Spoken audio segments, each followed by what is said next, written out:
I don't know ये सब चीज़ें क्या हो रही है, मुझे पता नहीं। बट क्या है कि मैं जब सोचता हूँ कि जो भी प्लेटफॉर्म है, ठीक है, जैसे कि एज ए टीचर मैं जब सोचूंगा कि देखो, एक टीचर क्या करेगा। एक टीचर का मतलब कि इंडिया में एक टीचर का काम इस तरीके से डिफ़ाइन किया जाता है कि वो नंबर ले आने का एक मशीन है, ठीक है।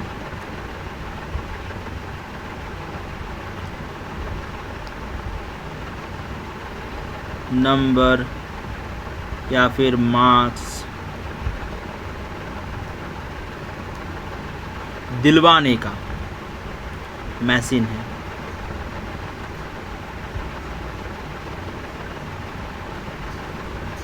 ये लोग सोचते हैं। मैं यहाँ पर कुछ चीज़ें लिखते लिखते स्पेलिंग मिस्टेक कर सकता हूँ, उससे कुछ फ़र्क नहीं पड़ता, बट जो चीज़ मैं बता रहा हूँ वो इम्पोर्टेंट है। स्पेलिंग के ऊपर अभी मत देखो।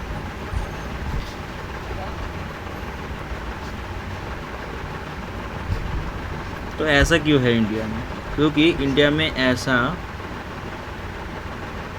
कुछ सिस्टम लोगों के दिमाग में ऐसा बैठ चुका है इंडिया में कि अगर मार्क्स अगर लेके आएंगे, मतलब कि 90% अगर मार्क्स लेके आएंगे तो जॉब पक्का।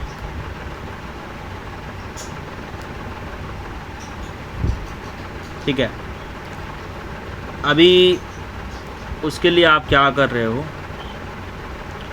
जॉब पक्का होने के लिए आप क्या कर रहे हो बेसिकली?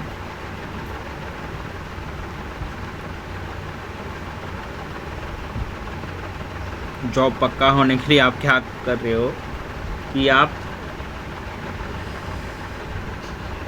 90% लेके आ रहे हो। अच्छा, 90% जब आप लेके आओगे, 90%, इसका मतलब क्या है कि आपको एग्ज़ाम में मैक्सिमम क्वेश्चन का आंसर पता है।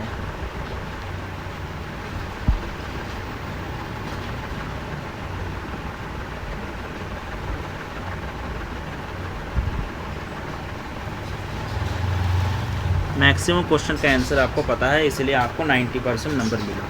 और ये जो मैक्सिमम क्वेश्चन पता होने के लिए आपको क्या क्या करना पड़ेगा? मेमोराइज।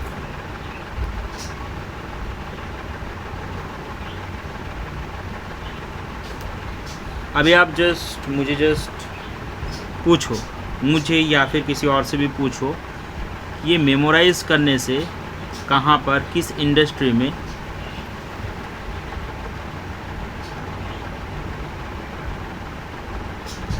या फिर किस कंपनी में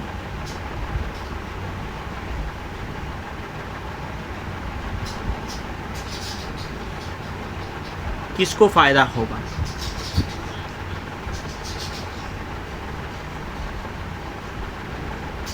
किसको फ़ायदा होगा? जस्ट आप मुझे बोलो।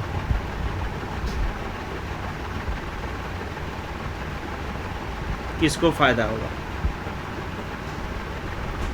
जो सोच के देखो कि ये एग्ज़ाम में 90% लेके आकर अच्छा वो सब छोड़ो, मेमोराइज़ करने के बाद किस इंडस्ट्री या फिर किस कंपनी में बेनिफिट होगा? सोच के देखो।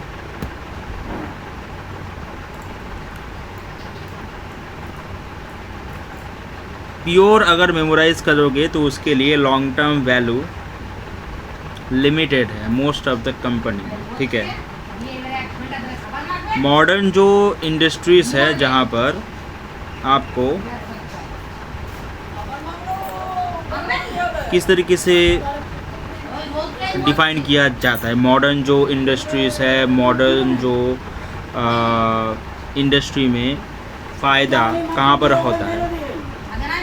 एक तो होता है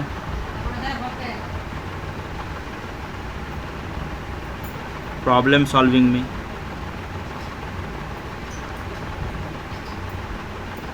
दूसरा होता है कम्युनिकेशन में,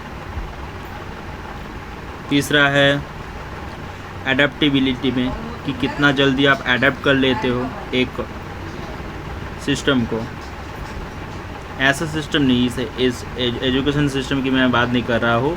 एआई आया है, एआई के साथ आप कितना ज़्यादा एडेप्टेबल हो, सिस्टम थिंकिंग,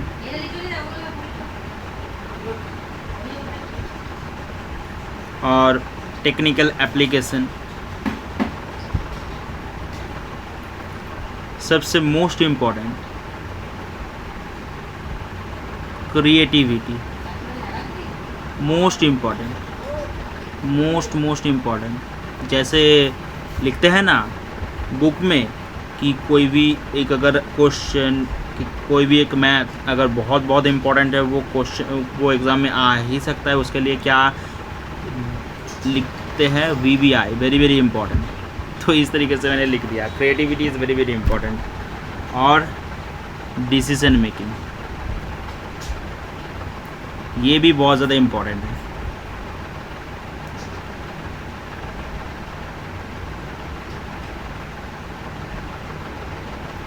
ये भी VBI लिख दो। अभी जस्ट आप मुझे जस्ट बोलो, अभी ये जो मेमोराइजेशन है, इस मेमोराइजेशन का इस्तेमाल कहाँ पर होता है? ठीक है, कहाँ पर इस्तेमाल होता है?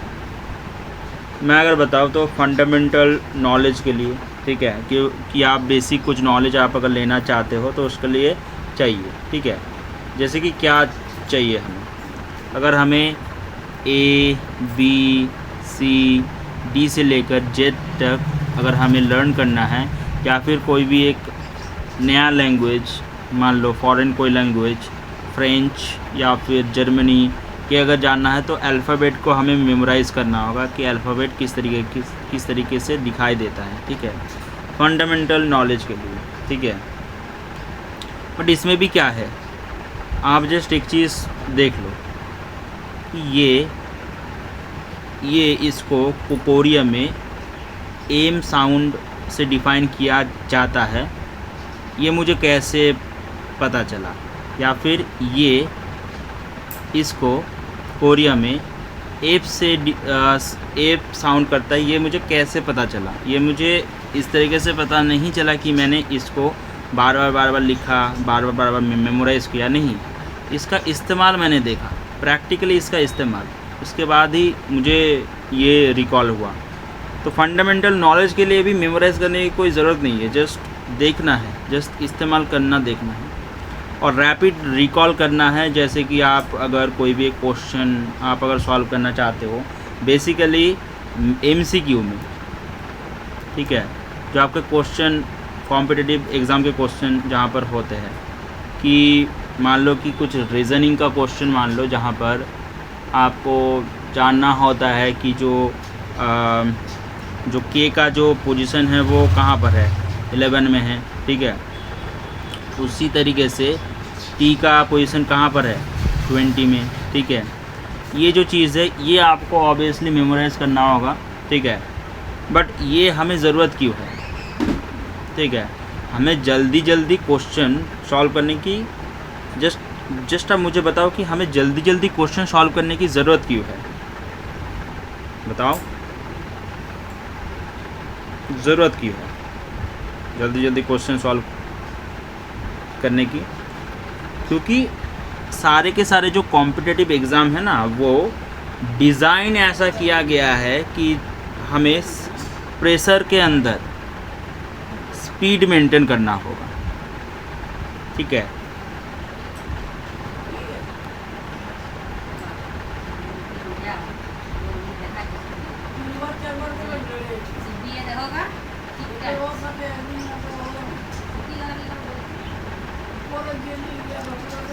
प्रेशर के अंदर हमें स्पीड मेंटेन करना होगा। तो मेन बात ये आप मुझे बताओ कि प्रेशर के अंदर हमें स्पीड मेंटेन करना ही क्यों है? हम आराम से क्यों नहीं कर सकते हैं? हाँ, एग्ज़ाम में मुझे तो पता है कि एग्ज़ाम में हमें कम समय के अंदर ज़्यादा से ज़्यादा क्वेश्चन सॉल्व करना है कि in order to crack that exam, but हमें जल्दी क्यों करना है? रियल लाइफ में जल्दी जल्दी प्रेशर में हमें क्वेश्चन सॉल्व करना क्यों है? ये जस्ट पूछ के देखो अपने आप को, पूछ के देखो।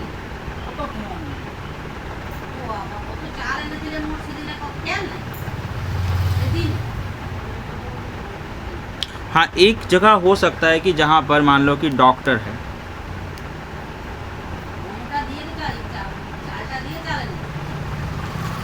डॉक्टर है मान लो, डॉक्टर को इमरजेंसी में क्रिटिकल डिसीजन लेने के लिए वो 5 घंटा नहीं ले सकता, ठीक है? तो उसके लिए उसको रैपिड डिसीजन लेना होगा प्रेशर के अंदर। बट भाई जस्ट अब मुझे बताओ कि एक इंसान अगर डॉक्टर बनना नहीं चाहता, एक इंसान अगर नॉर्मल अपना लाइफ जीना चाहता है, नॉर्मल वो ज़्यादा कमाना नहीं चाहता, डॉक्टर का लेविश लाइफ होता है, एसी के अंदर एसी के अंदर वो हमेशा रहता है और पैसा बहुत ज़्यादा कमाता है, बट वो लेविश लाइफ नहीं चाहता, वो नॉर्मल लाइफ चाहता है। तो वहाँ पर, और हाँ वो सब तो ठीक है कि डॉक्टर को बहुत मतलब कि कम टाइम के अंदर डिसीजन लेना होता है और कम टाइम के अंदर उनको इलाज करना होता है, तो इसीलिए उनको मेमोराइज करने की ज़रूरत पड़ता है। बट इससे आप मुझे जस्ट एक चीज़ बताओ, इससे फ़ायदा क्या होता है? हाँ, जल्दी इलाज तो हो जाएगा, बट वो जो इंसान है जिसका इलाज करेगा उसका इलाज अच्छे से होगा क्या इतने जल्दी अगर करेगा? तो अगर आप बोलो कि वो इमरजेंसी है, तो इमरजेंसी के लिए ऐसे बंदे को ही लेंगे ना जो एक्सपीरियंस्ड है। ऐसे बंदे को कौन लेगा जिसके पास एक्सपीरियंस नहीं है? हाँ, उसने अगर किताबें से मेमोराइज़ करके किया है, उसके बाद वो प्रैक्टिकली करने जा रहा है हड़बड़ी करके, तो वो उसको कौन देगा? उसको कौन वो जो इमरजेंसी वाला जो इलाज है वो कौन करने को देगा? कोई भी नहीं देगा।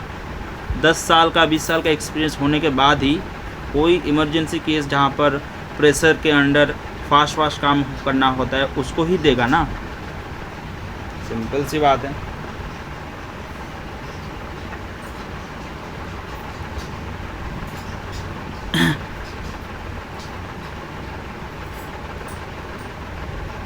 देखो, सीरियस इमरजेंसी मेडिसिन में हाईली जो एक्सपीरियंस्ड डॉक्टर है ना, वही लीड करता है क्रिटिकल डिसीजन को। बट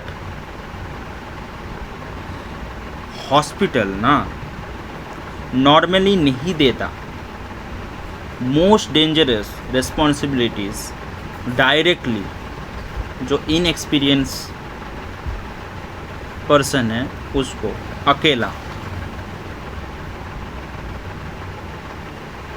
बट यहाँ पर फिर भी ये जो मेमोराइजेशन है, स्पीड ट्रेनिंग है, ये स्टिल एग्जिस्ट करता है, क्योंकि जो बिगिनर्स है ना उसको फर्स्ट बिल्ड करना होगा। First recognition, foundational recall, procedural familiarities, हाँ ये सब तो ठीक है, बट मेन चीज़ ये है कि ये सब वो अगर ऐसे किताबों से वो अगर मेमोराइज़ करके अगर वो देगा तो उसको कौन देगा? वो प्रैक्टिकली जब वो करेगा तभी तो उसको वो इमरजेंसी केसेस जहाँ पर स्पीड ज़रूरत है तभी तो देगा ना।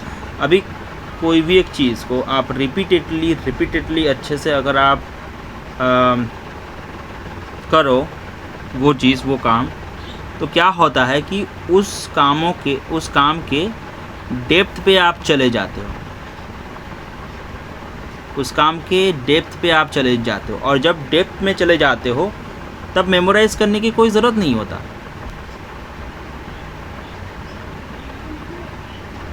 तो मेमोराइज़ करने की कोई ज़रूरत नहीं होता डेप्थ में अगर आप चले जाते हो तो। तो मेमोराइजेशन यहाँ पर कोई ज़रूरत नहीं है, ठीक है।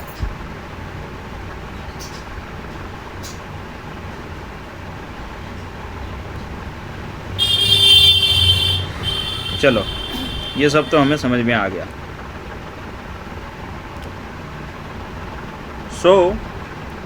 जो रूट लर्निंग है वो कोई भी ज़रूरत नहीं है, प्रैक्टिकल जो प्रैक्टिस है वो उससे ही सब कुछ याद आ जाता है, ठीक है। ऐसा नहीं है कि एज ए टीचर मैं अगर देखूँ तो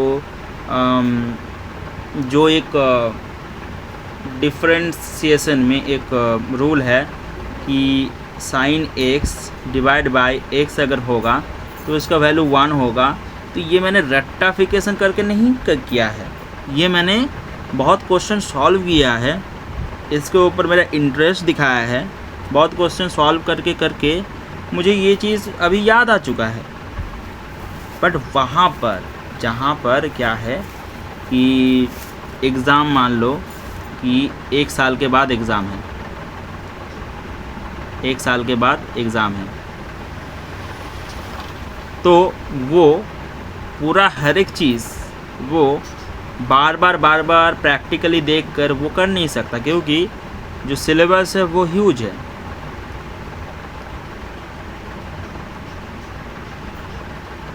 सिलेबस है वो ह्यूज है, ठीक है।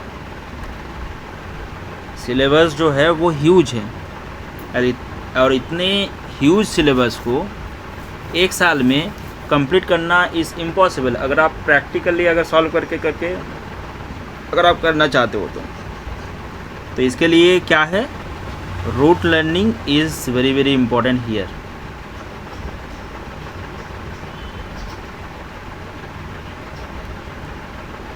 ठीक है, बट अगर आप कर भी लो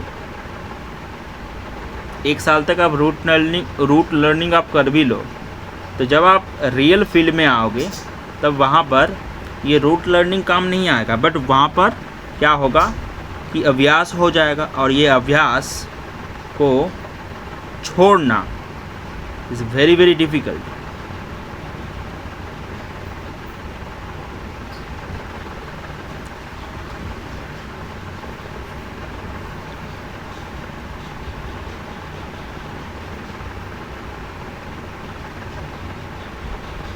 तो मैं जब सोच रहा था कि किस तरीके से ये जो चीज़ है जहाँ पर लोगों को बेसिकली नीट के लिए इतना ज़्यादा मेहनत करना होता है, 4 साल तक, 5 साल तक मेहनत करना होता है, ठीक है। आईआईटी के लिए इतना ज़्यादा मेहनत करना होता है, इतना ज़्यादा मेमोराइज़ करना होता है, इतना ज़्यादा सॉल्व करना होता है क्वेश्चंस।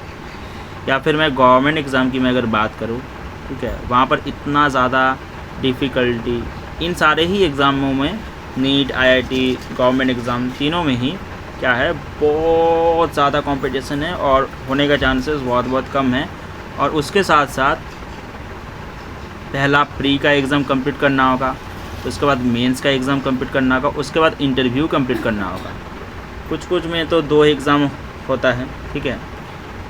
मेंस में मान लो कि 1 लाख में से 10,000 जनों ने प्री कंप्लीट किया, उसके बाद 1,000 जनों ने मेंस कंप्लीट किया, उसके बाद 300 जनों को इंटरव्यू में पास करवाया गया। तो इसमें आप रेशियो जस्ट देख लो, 1 लाख से 300 तक कितने का रेशियो है, इसका अगर आप परसेंटेज निकालोगे तो वो कितना होगा वो आपको पता है। तो मैं जस्ट सोच के देख रहा हूँ कि क्या हो सकता है कि रूट लर्निंग भी ना हो और आप प्रैक्टिकली अच्छे से आप समझ पाओ। तो मैं अपने खुद से मैं एक चीज़ सोच रहा था कि मैं मतलब कि ऐसा नहीं करूँगा कि ये क्वेश्चन नीट में आएगा, वो क्वेश्चन आईआईटी में आएगा, ये क्वेश्चन गवर्नमेंट एग्ज़ाम में ज़्यादा आएगा, ऐसा नहीं। मैं ऐसा करूँगा कि क्वेश्चन करवाऊँगा, ठीक है। मान लो कि दिन में मान लो कि 100 क्वेश्चन मैं करवाऊँगा, ठीक है। फर्स्ट ऑफ ऑल मैं मैथ को लेकर चलूँगा, मैथ को लेकर, ठीक है। तो दिन में 100 क्वेश्चन करवाऊँगा और 100 क्वेश्चन करवाने के टाइम पर मैं ऐसा नहीं बोलूँगा कि इसको याद रखने की कोई ज़रूरत नहीं है। जो भी यहाँ पर आएगा, जो भी फॉर्मूलेस आएंगे उसको याद रखने की कोई ज़रूरत नहीं है, उसको प्रैक्टिकली मैं दिखाऊँगा।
तो ये मैं करने की कोशिश करूँगा मैं। तो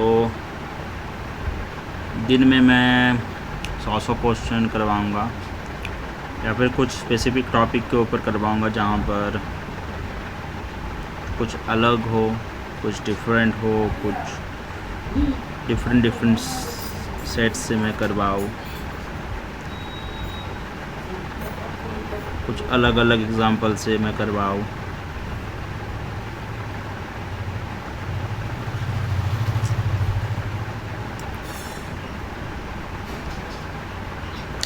स्पेसिफिकली मैथ और फिज़िक्स में,